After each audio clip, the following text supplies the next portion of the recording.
Olá, boa noite, queridos alunos. Sejam mais uma vez muito bem-vindos ao canal Minuto da Aprovação. Se você ainda não me conhece, está chegando aqui pela primeira vez, eu me chamo Regina Selle, sou servidora pública técnica do MPU e eu estou trazendo aqui para vocês hoje a nossa primeira aula sobre princípios institucionais da Defensoria Pública para os nossos cursos Defensorando o Edital, feito em parceria com a professora Lúcia Rainer, do curso LTR, e também para o curso de reta final da Defensoria Pública do Estado do Rio de Janeiro.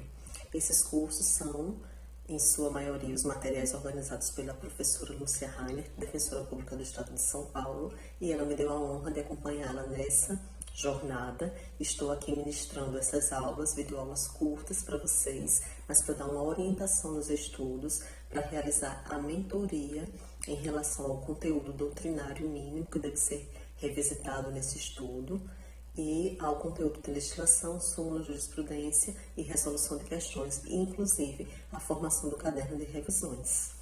Então essa aula aqui, ela está sendo ministrada para vocês, nossos alunos, e será franqueada a todos que assistem agora ao nosso canal, ao canal Minuto da Aprovação. Desde já eu agradeço a presença de vocês e vamos iniciar falando sobre a gratuidade de justiça e a assistência judiciária ou assistência jurídica.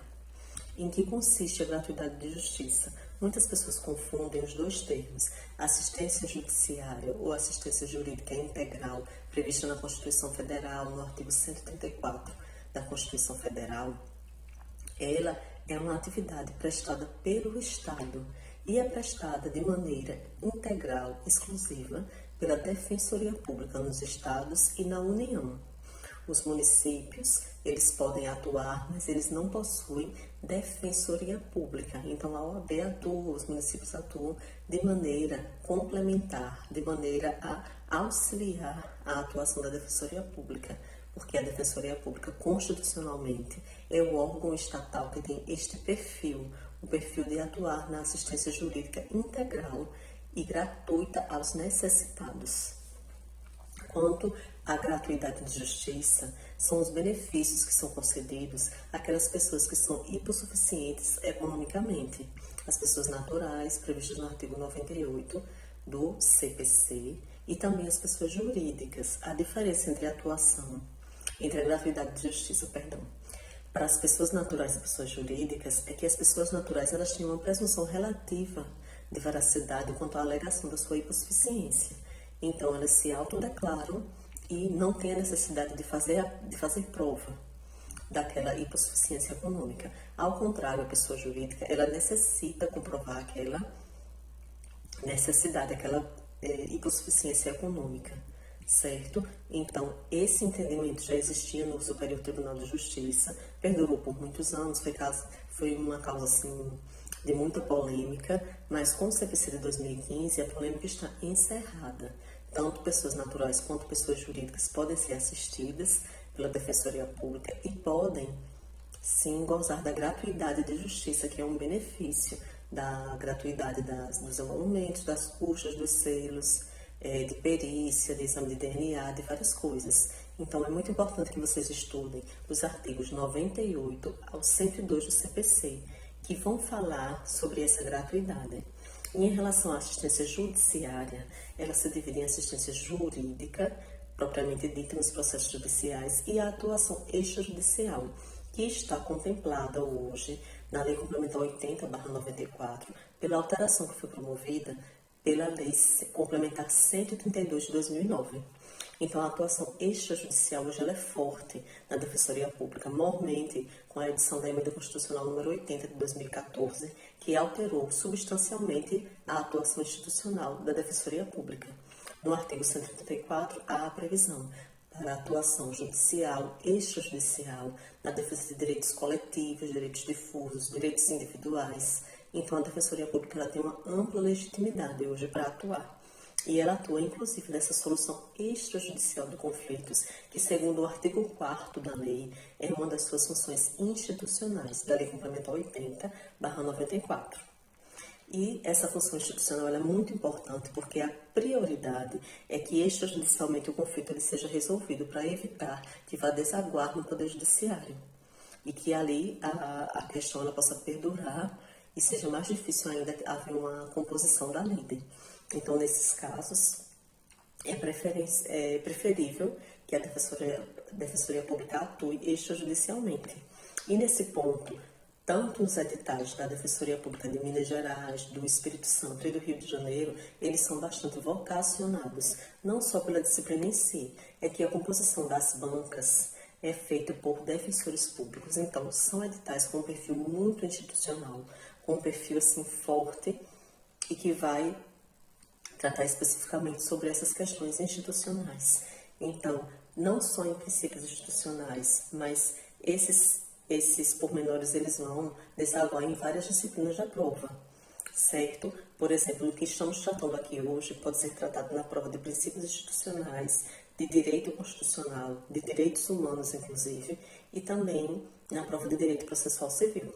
Então, recapitulando, eu peço que vocês estudem com afinco o artigo 4º da Lei Complementar 80/94, que trata das funções institucionais da Defensoria Pública, os artigos 98 ao 102 do Código de Processo Civil, que tratam sobre a gratuidade de justiça, e também o artigo 13, artigo 4º, parágrafo 4º, ainda faz parte do artigo 4º, da Lei Complementar 80, e o artigo 13 do Estatuto da Pessoa Idosa, que fala sobre um instrumento de transação que pode ser referendado pelo promotor de justiça ou pelo defensor público. E com esse referendo, esse título é um título executivo extrajudicial. Não sendo cumprido aquele acordo, então o idoso, a pessoa idosa, no caso, conforme a alteração promovida agora pela lei, recentemente, não é mais idoso, para evitar um termo pejorativo, é pessoa idosa. Então, a pessoa idosa ela vai poder executar aquele título diretamente, certo? Então, é importante que vocês atentem para esses pontos que estão previstos expressamente no edital de vocês. No regulamento, nos pontos que serão colocados na prova do Rio de Janeiro, nós estamos abordando aqui praticamente nessa aula de hoje, do item A até o item E. Todos os dispositivos dos pontos 1, 2, 3, eu não me recordo bem quantos pontos são, mas eles acabam se repetindo, então podem ser explorados em diversas disciplinas e mais de uma vez, inclusive.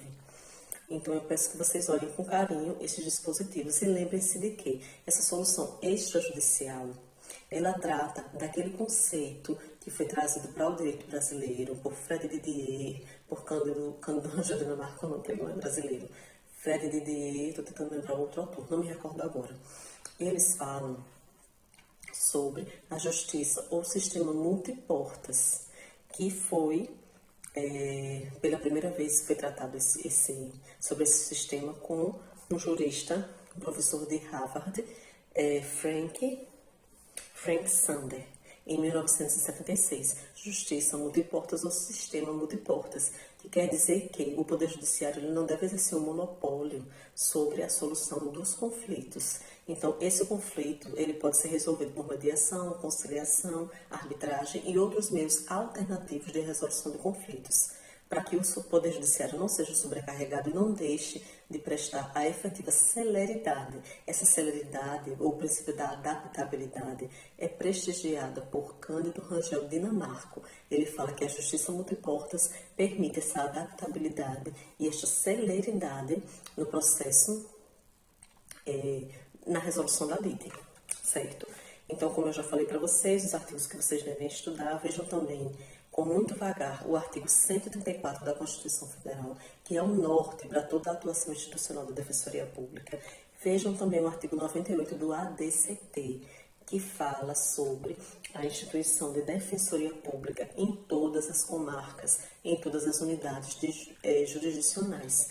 Porque esse anseio do artigo 98 do ADCT, ele veio de várias lutas internacionais, inclusive não só aqui no Brasil, para atender as resoluções da OEA, resoluções 2656 de 2011 e a resolução 2714 de 2012, que foi mais uma cobrança, uma repetição daquilo que estava sendo postulado, determinado na resolução 2656, que é uma atuação autônoma e independente da Defensoria Pública em todos os estados que são signatários dessas resoluções. Então, essas resoluções tratam do desaparelhamento da Defensoria Pública e a necessidade de uma atuação autônoma de uma instituição autônoma independente da Defensoria Pública em todos os estados signatários. Portanto, o artigo 98 do ADCT, ele veio para concretizar essas resoluções, apesar de que até o momento não houve uma concretização 100% efetiva do que está previsto ali no artigo 98 do ADCT. Mas é preciso que vocês conheçam todo o conteúdo, leiam e releiam, porque ele cai bastante, especialmente nas provas da FCC, que vai ser a organizadora da prova da Defensoria Pública do Espírito Santo. Mas essas resoluções, elas caem muito nas provas de direitos humanos. Então, tanto para a Fundep, que é a prova de Minas Gerais, quanto para a Defensoria Pública do Estado do Rio de Janeiro. Um outro detalhe que não faz parte agora de princípios institucionais, mas que eu já vou adiantar para vocês, é que os casos brasileiros, tanto aqueles que foram submetidos à Corte Interamericana de Direitos Humanos, quanto à Comissão, eles são muito explorados na prova da Defensoria Pública do Rio de Janeiro, certo? Então, tomem cuidado, leiam, tem um link que eu vou enviar para vocês, inclusive já está na primeira semana de metas do curso de reta final da Defensoria Pública do Rio de Janeiro. Tem um link estatal, um link do governo federal que consta todos os casos brasileiros que estão em exame na Comissão Interamericana de Direitos Humanos, e tem um resumo curto e a situação em que pé estão esses casos que estão sendo julgados, tá?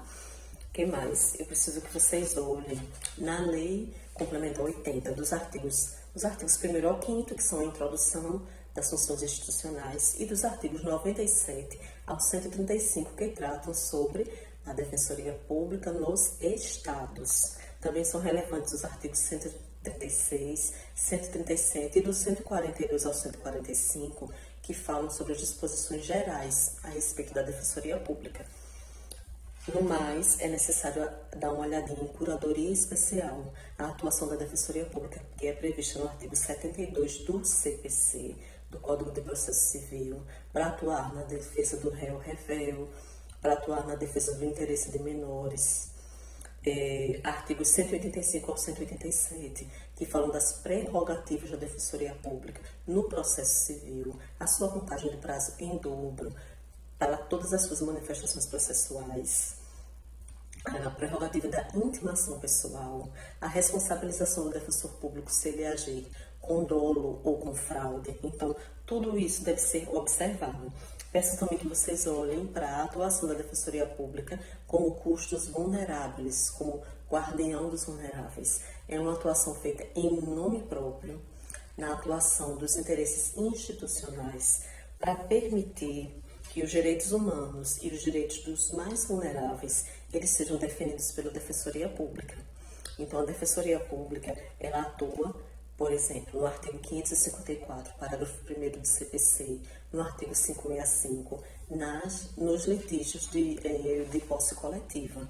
Então, nessas ações possessórias, é importante que vocês atentem para a necessária atuação da Defensoria Pública por uma questão de necessidade organizacional, não unicamente uma questão de necessidade econômica. Então, a Defensoria Pública deve estar ali sempre presente. Lembre-se de estudar isso e de estudar também a legitimidade da Defensoria Pública para atuar perante a Comissão Interamericana de Direitos Humanos. Isso está previsto no artigo 44 da Convenção Americana de Direitos Humanos, que é o Pacto de São José da Costa Rica. Por que no artigo 44 há essa previsão? Porque a Defensoria Pública ela não vai ter a legitimidade para postular perante a Corte. Na Corte, quem postula é a própria comissão ou os estados. E as pessoas jurídicas ou naturais vão atuar perante a Comissão Interamericana de Direitos Humanos. Então, se o Estado brasileiro, através da Defensoria Pública, ele tiver alguma petição para fazer perante os órgãos internacionais da ONU, ele vai atuar na Comissão Interamericana de Direitos Humanos, a Defensoria Pública, porque ela tem legitimidade expressa na Convenção para atuar. E também tem legitimidade expressa na nossa legislação para atuar na ACP, Ação Civil Pública, está no artigo 5º da Lei 47, da Lei 7437/85 e também na lei do mandato de injunção, o mandato de injunção coletivo, artigo 12, salvo engano, inciso 4º, da lei 13.300 de 2016, prevê essa atuação expressa da Defensoria Pública como legitimada para atuar, para impetrar o mandato de injunção coletivo. Outra coisa é que foi decidida pelo STJ em relação aos casos de Covid-19 e as presas do sexo feminino, foi permitida a impetração do HC coletivo. Pela primeira vez houve o acolhimento desse instrumento processual e a Defensoria Pública foi considerada legitimada na atuação de custos vulneráveis em favor dessas necessitadas organizacionais, necessitadas técnicas, de defesa técnica no processo penal. E um dos fundamentos foi o artigo 25 da Convenção Americana de Direitos Humanos, que nós já falamos agora há pouco. Eu já falei para vocês estudarem dos artigos 97 ao 135 da Lei Complementar 80/94. Dentre esses, são muito importantes os artigos 127, que tratam das garantias do defensor público, inamovibilidade, redutibilidade de subsídio, de remuneração, né? Inamovibilidade, irredutibilidade, independência funcional e estabilidade, porque eles não gozam de vitaliciedade. Os defensores públicos gozam de estabilidade no serviço público. E as prerrogativas, por exemplo, intimação pessoal, prazo em dobro para recorrer, ser investigado em inquéritos por um defensor público e não pela polícia ou pelo Ministério Público. Então, esses dispositivos 127 e 128 são muito relevantes e também os dispositivos que tratam sobre a ouvidoria da Defensoria Pública. A ouvidoria é um órgão de atuação auxiliar à Defensoria Pública do Estado e que tem essa previsão de ser um órgão auxiliar na Lei Complementar 80, que é a Lei Complementar Federal, e também na Lei Estadual 169 de 2016, há essa previsão de atuação como órgão auxiliar, tal qual se dá na legislação federal. Aqui no estado do Rio de Janeiro não é diferente do que há na legislação federal, e aí o órgão auxiliar, o ouvidor, ele é considerado um agente que faz um intercâmbio com a sociedade civil, ele age como um ombudsman. Então, ele ouve os reclames da sociedade e ele fiscaliza junto com a sociedade a atuação da instituição, tanto que ele é escolhido pela sociedade civil através de uma lista tríplice por ela formada. Ele não é escolhido entre os pares, ele não faz parte da instituição. Então, prestem atenção nos artigos 105A ao 105C da Lei Complementar 80/94. Deixa eu olhar mais o que. Outros pontos importantes também que vocês precisam ver, eu já falei dos artigos 1º ao 5º, que é preciso estudar, especialmente artigo 3º, que trata sobre os princípios da instituição da Defensoria Pública, unidade, indivisibilidade e independência funcional. E o artigo 3º-A, que trata dos objetivos da Defensoria Pública. Muitas vezes as provas, inclusive da FCC, costumam cobrar princípios e objetivos de maneira trocada. Então, vejam bem esses artigos para que vocês não se confundam. Artigos 3º e 3º-A. E sobre a proposta orçamentária, sobre o artigo 99 da Constituição Federal, parágrafo 2º, é muito importante que vocês estudem esse artigo da Constituição Federal, que fala sobre a autonomia orçamentária. É importante que vocês se lembrem que vai haver uma consolidação das propostas orçamentárias de todos os órgãos e que essa consolidação ela vai observar o limite da LRF, os limites estabelecidos na Lei de Responsabilidade Fiscal. Mas o Poder Executivo ele não pode modificá-la unilateralmente. Isso foi vedado pelo STF e é por isso que o governador do Estado ele não pode modificar a proposta orçamentária da Defensoria Pública, certo? Ele não pode fazer isso unilateralmente. Feitas essas considerações, eu peço que vocês estudem também um pouco sobre as ondas renovatórias do acesso à justiça, que foram trazidas inicialmente para o nosso ordenamento por Mauro Capelletti. Hoje nós temos 7 ondas de acesso à justiça, então é importante que vocês estudem cada uma delas, as ondas que falam sobre a necessidade de demandas coletivas, a necessidade de atenção às pessoas hipossuficientes, as ondas que tratam sobre a atuação da Defensoria Pública como uma forma de inclusão digital para aqueles que têm dificuldade, que não têm acesso, né, aos meios de tecnologia. E nós temos também que nos lembrar da última onda, a sétima onda, que trata a respeito das vulnerabilidades em relação ao gênero, certo? Como a violência que é sofrida pelas mulheres, a violência sofrida no âmbito familiar. A exemplo do que acontece com a proteção, que hoje necessariamente tem que ser conferida pela Lei Maria da Penha. Então, nós passaremos um resumo na mentoria sobre esse tema de ondas renovatórias da justiça e de tudo isso que foi visto aqui rapidamente nessa aula, para que vocês possam fazer uma revisão e aprofundar no estudo desses temas. Mas desde já eu peço que vocês anotem, eu já deveria ter dito desde o início, mas se vocês não anotaram, vocês podem voltar, rever essa aula rapidinho e anotar para que não passe nada despercebido no estudo de vocês. Agradeço a todos que ficaram por aqui, que ficaram até aqui. Agradeço a nossa querida professora Lúcia Hayert pela oportunidade. E traremos para vocês novos vídeos, novas orientações de estudo. Lembrando que para a prova da Defensoria Pública do Estado do Rio de Janeiro, 5 pontos do edital foram brevemente abordados aqui e vão ser um pouco mais aprofundados por escrito, para que vocês possam revisar de maneira assertiva para a prova que se aproxima agora no dia 1º de outubro. Agradeço a todos vocês, peço que vocês deixem o seu like. Para quem ainda não é inscrito, eu peço que se inscreva aqui para fortalecer o canal e que vocês possam compartilhar também esse vídeo para que mais estudantes sejam beneficiados por essa aula que é gratuita, que está sendo franqueada a demais alunos, a demais pessoas que acompanham o canal. Não serão todas, mas nós estamos franqueando, então não há nenhuma dificuldade, nenhum problema em compartilhar. Agradeço a todos, desejo um ótimo dia e excelentes estudos para vocês. Até o nosso próximo encontro.